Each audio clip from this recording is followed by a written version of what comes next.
ਰੇਸ਼ਾ ਸੱਟਣਾ ਇਹ ਵਜ੍ਹਾ ਹੁੰਦੇ ਨੇ, ਕਈ ਡੰਗਰ ਸੂੰਦਾ ਹੁੰਦਾ ਤੇ ਬੰਦਾ ਭੱਜ ਕੇ ਖਿੱਚ ਲੈਂਦਾ। ਬੱਚੇ ਨੂੰ ਖਿੱਚਣਾ ਨਹੀਂ ਚਾਹੀਦਾ, ਡੰਗਰ ਨੂੰ ਖੁਦ ਸੂਣਾ ਚਾਹੀਦਾ। ਇਹ ਅੱਲਾ ਦੇ ਕੰਮ ਨੇ, ਅੱਲਾ ਖੁਦ ਹੀ ਕਰਦਾ, ਠੀਕ ਹੈ। ਜਦੋਂ ਅੱਲਾ ਦਾ ਹੁਕਮ ਹੋਣਾ ਸਭ ਕੁਝ ਬਿਹਤਰ ਹੋ ਜਾਣਾ।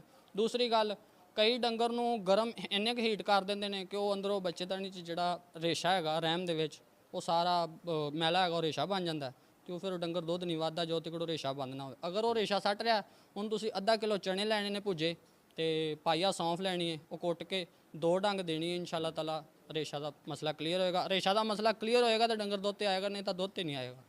ਨਹੀਂ ਇੰਨੀ ਜਲਦੀ ਕਰਦੇ ਕਿਉਂ, ਉਹਨੂੰ ਖਿੱਚਦੇ ਕਿਉਂ ਨੇ? ਖਿੱਚਦੇ ਇਸ ਵਜ੍ਹਾ ਤੋਂ ਨੇ ਵੀ ਡੰਗਰ ਉੱਡਦਾ ਬਹਿੰਦਾ ਤੰਗ ਹੁੰਦਾ, ਉਹਨੂੰ ਕਰਨ ਦਿਓ। ਇਹ ਵੀ ਤਾਂ ਹੈ ਨਾ, ਅੱਲਾ ਦੇ ਕੰਮ। ਕਈ ਦਰਿਆਵਾਂ 'ਚ ਸੂਨੀਆਂ ਨੇ, ਉਹਨਾਂ ਦੇ ਕੋਲ ਹੀ ਕੋਈ ਨਹੀਂ ਹੁੰਦਾ, ਠੀਕ ਹੈ। ਇਹਨਾਂ ਨੂੰ ਖੁਦ ਸੂਣ ਦਿਓ। ਹਾਂ, ਅਗਰ ਕਿਸੇ ਟਾਈਮ ਰਹਿਮ ਦੇ ਵਿੱਚ ਮਸਲਾ ਬਣ ਗਿਆ, ਡੰਗਰ ਘੱਟ ਵੱਧ ਹੀ ਚੜਾਉਂਦਾ ਅਤੇ ਬੱਚੇ ਦੇ ਵਿੱਚ ਬੱਚਾ ਪੁੱਠਾ ਹੋ ਜਾਂਦਾ ਅੰਦਰ ਰਹਿਮ ਦੇ ਵਿੱਚ, ਉਹ ਮਸਲਾ ਕਰ ਸਕਦੇ ਹੋ ਤੁਸੀਂ। ਬੱਚਾ ਖਿੱਚਣ ਵਾਲਾ ਮਸਲਾ ਨਾ ਕਰੋ ਤਾਂ ਕਿ ਰਹਿਮ